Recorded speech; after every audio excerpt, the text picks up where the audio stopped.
So, mayong adlaw, wala pa day kaila sa ako, bago pa sa ako YouTube channel. Ako guys, si Rico Nastasha.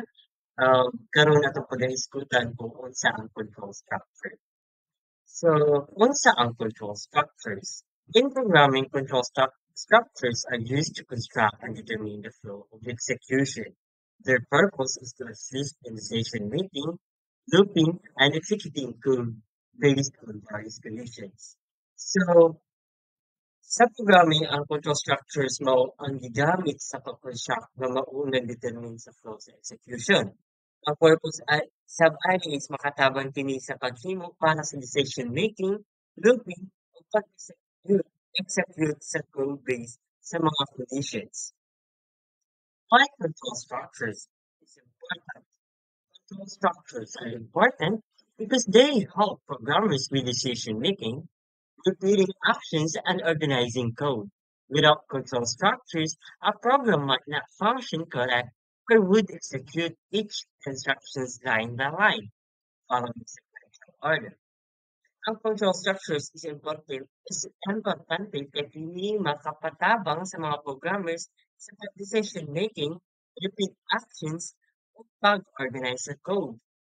Kung wala ang control structures, ang program posible na di mauran lang line by line. Nag-execute ka ng instructions in order makita niini. So there are three types of control structures. First is the sequential control. Second is conditional control. Third is iteration, iteration or loops. So first, we will going to discuss the sequential control. It is the simplest form of control structures. It's a sequential, where instructions simply need to be followed in order. So, mao ni ang pinaka-simple sa control structures. Kaya ang mga instructions need lang isunod-sunod. So, naatay example diri So, as what you can see na siya, print. Yeah, hello. Ito, print na po, hello. Hello world, then print good. Print morning. So, ang iyang output is mo ni siya. Hello world, good morning. So, di ba dali ra gid kaayo siya, simple ra gid kaayo siya. So, second is the conditional control. Yeah, decision making allows a program to make decisions based on various conditions. So, nag-allow sa program na maghimo og decisions based sa mga conditions. Wala siya ang conditional control. So, ano siya ang types niya? If statement, if else statement. If else statement, switch statements, muna siya ang conditional control. If else and if LF else statements executes a block of code if a condition is true and another block is false. Check multiple conditions. So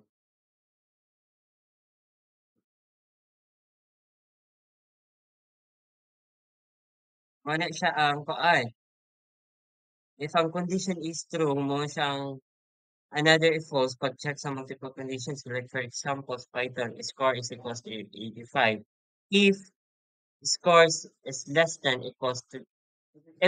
or equal to 90, print grade A. LF, else F score is less than equals 80, print grade B. Else, print grade C. So, muna siya yung example. In switch statement, a more structured way of handling multiple conditions. Example, JavaScript. So, naani siya dari ang sample niya. And next is iteration or loop. This refers to the repetitive execution of code blocks. So here are the types: for loop, while loop, do while loop, or other languages. For loop repeats a block of code for a fixed number of times. So gina-repeat lang siya until repeat. So example, for I in range 5, print I. So muna siya.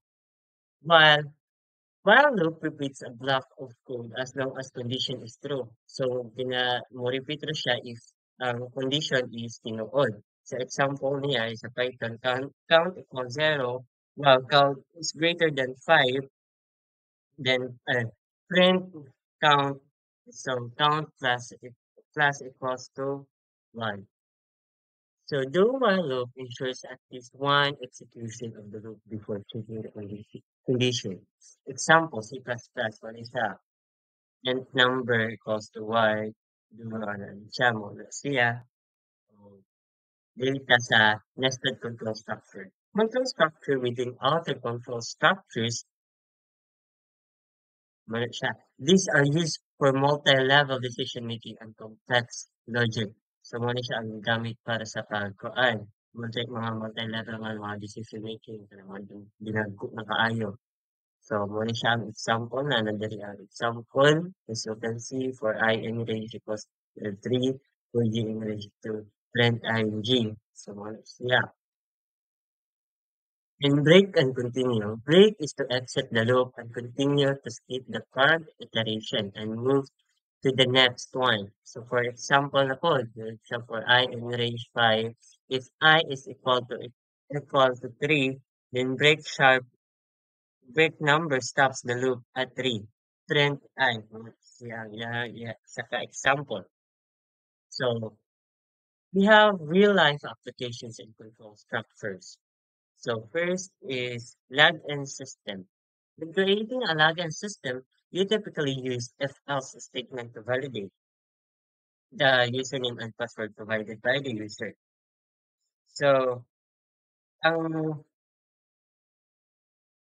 if else, pag checks the username and password muna siya ang ginagamit. ATM machines and ATM machines often utilize while loops to wait for users input and perform continuous operations. So, while loops maghuwat para sa input sa users. And third is game development. In game development, loops are crucial for handling game states and actions. So, ang mga loops mao mag-handle sa game states ug actions. AI and data science loops are extensively used in AI and data science for iterating over large data sets. So, ang mga loops mo nag-iterate sa mga large data sets. So, control structures. Structures is a fundamental concept in programming that determines the flow of execution in a program. It includes sequential execution, decision making, loops, and branching. These structures are essential because they enable decision making, automate repetitive tasks, and improve efficiency by reducing. Ang control structures is importante kay naghatag kini sa program og logic of flexibility para magamit. So, muna siya ang kuan. Left else na siya dira ang mga decision making muna siya. Ang decision making, remember na to, if else, yeah. Ang loops is for or while. And branching is break, continue, and return. So, they also help organize logic, making programs easier to understand, debug, and maintain without control structures. Programs would run sequentially without flexibility, limiting their functionality and effectiveness. Ang control structures is importante kaayo kay naghatag kini og program of logic o flexibility para magamit. So mao kini ang pagdesisyon o repetition o pag-handle sa lain-laing sitwasyon. So, atong rememberan nga there are three types of control structures. First is the sequential control. Second is the conditional control. And third is the iteration control. So, dili ko na to kalimtan kung unsa ang iyahang ginagamit sa real life application niya. So, I guess maura to. Thank you ug daghan kaayong salamat sa pagpaminaw. I hope nga naamoy nakutloan na ginagmay nga knowledge. So, salamat sa paglantaw o daghang salamat o kaloy-an ang Dios.